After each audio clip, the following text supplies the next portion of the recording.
আপনারা জানেন যে গত 25 তারিখ রাতে হঠাৎ করেই আপনার এই কালশি মোড়ে অবস্থিত বাউনিয়াবাদ এলাকায় যে অগ্নিকাণ্ড ঘটেছে, তাৎক্ষণিকভাবে আমাদের মাননীয় প্রধানমন্ত্রী নির্দেশে আমি উপস্থিত হয়ে এবং আমার নির্বাচনী এলাকার সকল সাধারণ মানুষ যারা ক্ষতিগ্রস্ত হয়েছে তাদের জন্য তাৎক্ষণিকভাবে তাদের খাওয়া এবং তারা যাতে আপাতত কোনোভাবে তারা বসবাস করতে পারে সেই ব্যবস্থা ইতিমধ্যে করে দেওয়া হয়েছে।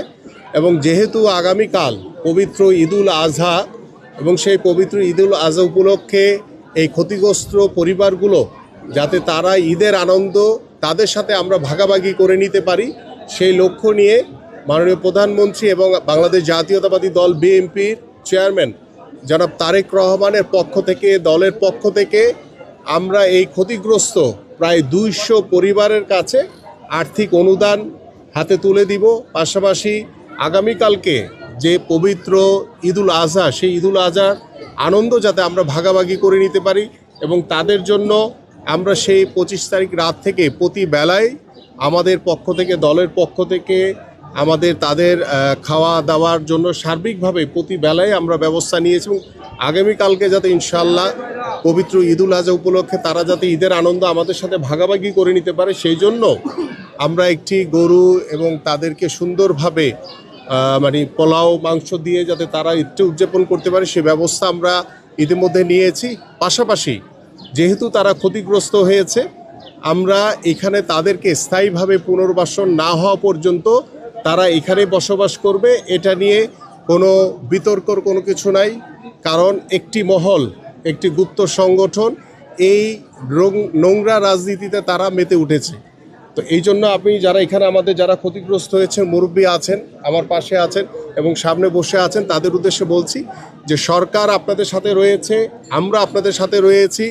যারা গুপ্তভাবে বিভিন্ন অপপ্রচার, মিথ্যাচার, নোংরা রাজনীতিতে মেতে উঠেছে, অনুরোধ করছি যে আপনারা তাদের ফাঁদে পা দিবেন না। কারণ তারা আপনাদের ভালো চায় না, তারা শুধু চায় যে সমাজে কিভাবে বিশৃঙ্খলা তৈরি করে সমাজকে অস্থিতিশীল একটি পরিবেশের ভিতরে ফেলে দেওয়া যায়। এই পরিবারকে 10,000 টাকা করে দিচ্ছি, প্রায় 200 পরিবার 10,000 করে টাকা দিচ্ছি। পাশাপাশি যেহেতু তারা এখানে দীর্ঘদিন ধরে বসবাস করেছে এবং কিছুদিন আগে একটি উচ্ছেদ হয়েছে আপনারা জানেন, এবং তারা বিভিন্নভাবে ক্ষতিগ্রস্ত হয়েছে। সো আমরা চাই যে তারা স্থায়ীভাবে তাদেরকে কোথাও পুনর্বাসন না করা পর্যন্ত তারা যাতে এখানে আপাতত বসবাস করতে পারে, তাদের যাতে মাথা গোঁজার যে ঠাঁইটি তারা যাতে এখানে নিশ্চিত করতে পারে।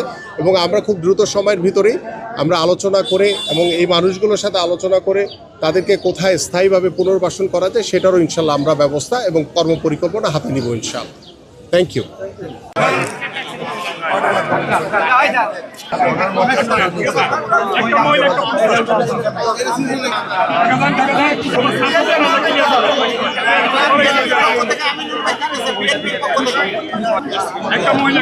মহিলাগুলো আগে দিয়ে দাও।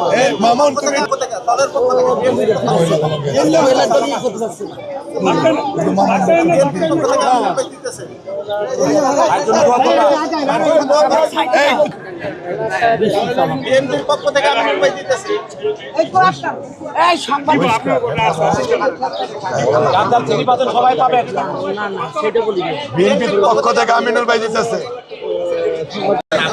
দেওয়া হবে। পাশাপাশি আপনাদের কালকে সবাইকে নিয়ে একটি উদযাপন করতে পারেন। আমি জানি আপনাদের আবাসনের জন্য একটা ব্যবস্থা হচ্ছে, আমরা অলরেডি কথা বলেছি। একটু ধৈর্য ধরতে হবে, আমাদেরকে একটু হেল্প করেন। বলেন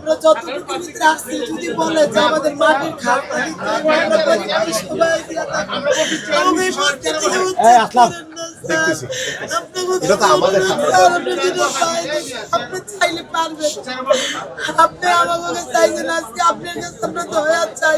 ঠিক আছে, ওটা আমরা দেখছি, ওটা আমরা কাজ করছি, এখানে কাজ করছি।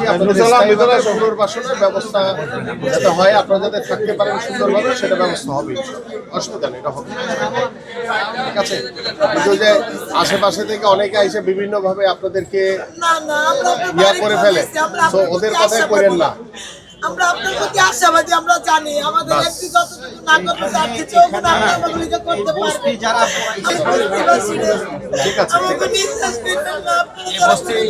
এগুলা বাঙ্গাইছি তো জামাতের এমপি, এগুলা কষ্ট হারা আপনারা আমরা অনেক ভালোবাসি। জানি জানি জানি, আমি তো এই জন্য আসছি, আমি তো প্রথম দিন থেকে আছি, চেষ্টা করছি। আল্লাহ ভরসা, আল্লাহ ভরসা। শোনেন আপনার কাছে এই যে আমিনুল হক সাহেব যে আসলো, এই শোনেন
গুপ্তর অনেক কথা কইব, গুপ্তর কথা কানে নেবেন না।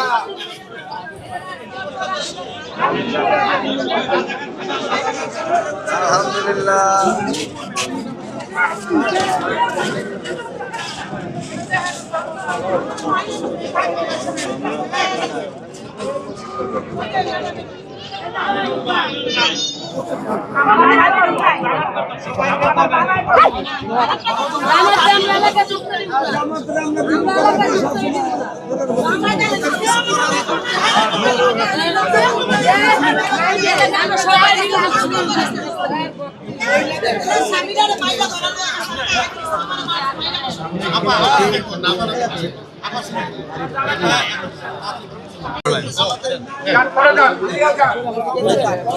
একদম সিরিয়ালে সিরিয়ালে ভাই হাত উড়েন না, ভাই হাত উড়েন না।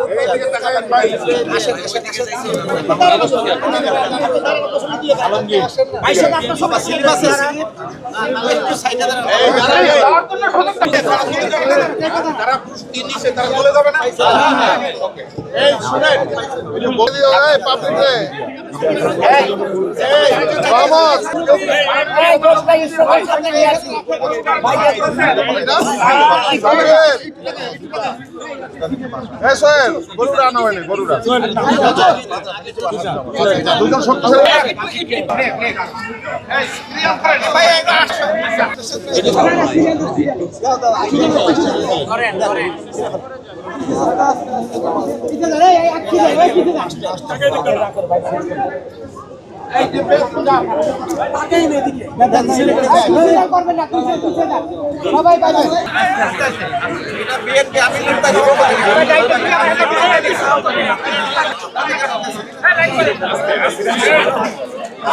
সবাই পাবেন,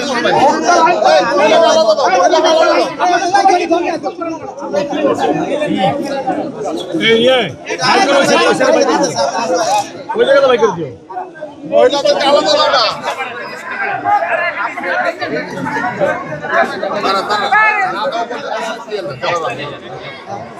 তারা